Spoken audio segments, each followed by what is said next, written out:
At the end of my last video, I mentioned that a native speaker might have difficulty understanding what you're saying because of your choice of content words. In this video, I'd like to take a look at a different thing that might cause them to have difficulty understanding what you're saying. That's your pronunciation of content words. Now, the most important thing to remember when you're thinking about pronunciation of English words is that it's got to be super duper easy to say, and if it's not, you're saying it incorrectly. The ideas we've talked about so far, weak forms and strong forms, they not only apply to function words and content words, they actually apply to the syllables within the same word.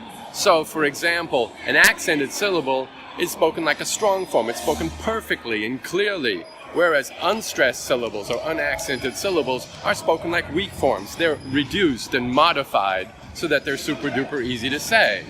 Let's take a look at the word purchase, for example. The accent is on the first syllable, per, we say it perfectly.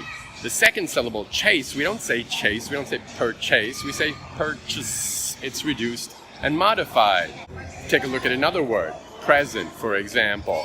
Pre, the accented syllable, we say it perfectly, pre. The second syllable, sent, we don't say zent present, we say present. It's reduced and modified. So, purchase, present. I came to the mall to purchase a present.